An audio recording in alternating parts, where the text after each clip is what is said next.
నమస్కారం. Welcome to Haripriya భక్తి. మా ఛానల్ ద్వారా చూస్తున్నటువంటి ప్రేక్షక మిత్రులందరికీ కూడా శుభాకాంక్షలు. ఆధ్యాత్మికమైనటువంటి విషయాలు ఎంతసేపు రాశి ఫలితాలే కాకుండా ఆధ్యాత్మికమైనటువంటి విషయాలని కూడా కొన్ని చిన్న చిన్న విషయాలని మనం రోజు ఒకటో రెండో తెలుసుకోవాలనే ఒక సంకల్పంతో ఈ యొక్క ప్రయోగం స్టార్ట్ చేసాం.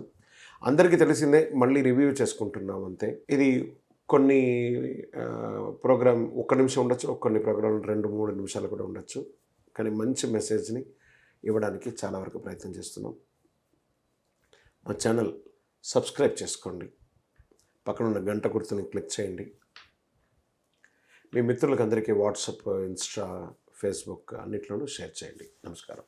మనం అందరం కూడా ప్రతినిత్యం చెప్పే ఒక శ్లోకం, గురుగారి యొక్క శ్లోకం. గురుర్ బ్రహ్మ గురుర్ విష్ణు గురుర్దేవో మహేశ్వర గురు సాక్షాత్ పరబ్రహ్మ తస్మై శ్రీ గురువే నమః. ఈ శ్లోకం అంటే ఏంటి, ఇది ఎలా వచ్చింది, అసలు ఇది ఇలా వాడుకలోకి ఎలా వచ్చింది ఈ యొక్క శ్లోకం అందరికీ తెలుసు. కానీ ఈ శ్లోకం ఎలా పుట్టింది అనేది కూడా మనకు తెలియాలి కదా. మొదట ఎవరు పలికారు, ఎందుకు పలికారు, శ్లోకం వెనుక ఉన్నటువంటి విషయం ఏమంటే, పూర్వం కౌత్సుడు అనే ఒక పిల్లవాడు విద్యాధరుడు అనే ఒక గురువు గారి దగ్గర కాశీపట్టణంలో విద్య నేర్చుకుంటూ ఉన్నాడు. చాలా శ్రద్ధాభక్తులతో ఆ యొక్క గురుగారి దగ్గరికి వెళ్ళి చక్కగా విద్యాన్ని కూడా అభ్యసించి వేదశాస్త్రాలు, జ్యోతిష్ శాస్త్రాలు, వాస్తుశాస్త్రాలు అన్నీ కూడా నేర్చుకున్నాడు. కొన్ని రోజుల తర్వాత గురువుగారు దేశాటనం వెళ్ళాలని నిర్ణయించుకొని ఆశ్రమాన్ని అతనికి అప్పచెప్పి వెళ్తాడు. నేను చూసి వస్తాను అని చెప్పి, అప్పుడు గురుగారు కొన్ని రోజులకి తిరిగి వచ్చారు. నువ్వు ఇంటికి వెళ్ళవచ్చు అని అంటారు. లేదండి గురుగారు, మీరు దేశాటన వెళ్ళినప్పుడు మీ యొక్క జాతకం చూశాను, మీకు తీరని ఒక అనారోగ్యం రాబోతుంది అని తెలిసింది ఆ యొక్క జాతక ప్రకారం. సో అందుకని నేను మీకు ఉండి సేవ చేసుకోవాలి అని అనుకుంటాను. అలా కాదయ్యా, నువ్వు వెళ్ళు, మేము చూసుకుంటాము అవన్నీ అంటే, కౌత్సుడు అంటున్నాడు, లేదండి, మీరు కొన్ని రోజుల్లో కాలమయ్యే అవకాశాలు కూడా ఉన్నాయి కాబట్టి నేను దాని గురించి చూసుకుంటాను.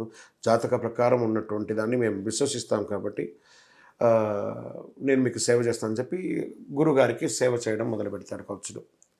ఆ కాశీపట్టణ వాసులంతా కూడా వాళ్ళిద్దరిని వెళ్ళేసేస్తారు. ఆ యొక్క తీరని రోగం వచ్చినటువంటి ఆ యొక్క గురువుకి సేవ చేస్తాడు. ఈ పిల్లవాడిని వదిలేస్తున్నాం. ఆ తల్లిదండ్రులకు రమ్మంటే కూడా నేను రాను అని చెప్పేసి అనేస్తుంటాడు ఈ కౌత్సుడు. గురుభక్తికి మెచ్చిన త్రిమూర్తులు వీళ్ళకి ప్రత్యక్షం అవడానికి ప్రయత్నం చేస్తారు. మొట్టమొదట బ్రహ్మ మారువేషంలో వస్తాడు.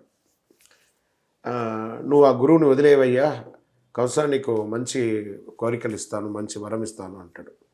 లేదండి, నేను గురువుని వదిలేసి రాలేను అని అంటాడు. నేను బ్రహ్మనయ్యా, సృష్టించేవాడు అంటే, అయినా నాకు అక్కర్లేదండి అనగానే వెళ్ళిపోతాడు. వెంటనే విష్ణు మారువేషంలో వస్తాడు. కౌత్సుడు అప్పుడు కూడా వినట్లేదు.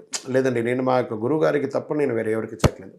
మూడవసారి ఆఖరిగా శివుడు వస్తాడు. ఈరోజు ప్రత్యక్షంగా అతను అడుగుతున్నాడు, నీకు నేను ఒక వరం ఇస్తాను రా బాబు, నేను శివుని సాక్షాత్ పరమేశ్వరుని, మీ యొక్క గురువుగారిని వదిలేసి మీ తల్లిదండ్రుల దగ్గరికి వెళ్ళిపో అని అంటే, అప్పుడు అంటున్నాడట ఆ పిల్లవాడు, ఏమండి, మా గురువుగారికి నేను సేవ చేయడం వల్లనే, నేను గురుభక్తిగా ఉండడం వల్లనే సాక్షాత్ బ్రహ్మ విష్ణు శివుడు మీరు వచ్చారు. నా గురువు వల్లనే బ్రహ్మ వచ్చారు, గురుర్ బ్రహ్మ, గురువు వల్లనే విష్ణు వచ్చారు, గురుర్ విష్ణు, గురువు వల్లనే శివుడు వచ్చాడు, మహేశ్వర. మీరు ముగ్గురు సాక్షాత్కారం అవ్వడానికి కారణం నా గురువు కాబట్టి నీ గురువుని వదిలి వెళ్ళలేను. మరి నీకు మోక్షం ఇస్తున్నాను రా బాబు అంటే, నాకు అక్కర్లేదండి, మా గురువుగారు అనారోగ్యంతో బాధపడుతున్నారు కాబట్టి వారికి మోక్షాన్ని ఇవ్వండి అనగానే, ఈ పిల్లవాడి యొక్క గురుభక్తిని మెచ్చి ఆ ముగ్గురు దేవతలు కూడాను వారి యొక్క గురువుగారికి మోక్షం ఇవ్వగానే అతను జీవన్ముక్తి పొందుతారు. వెంటనే ఈ పిల్లవాడు తన యొక్క తల్లిదండ్రుల దగ్గరికి వెళ్ళి తన యొక్క శేష జీవితాన్ని, ఒక ప్రపంచ ప్రఖ్యాతమైనటువంటి జీవితాన్ని జీవిస్తారు. ఇలా పుట్టిందే ఈ యొక్క శ్లోకం. గురు బ్రహ్మ గురుర్ విష్ణు గురుర్దేవో మహేశ్వర గురు సాక్షాత్ పరబ్రహ్మ తస్మై శ్రీ గురవే నమః.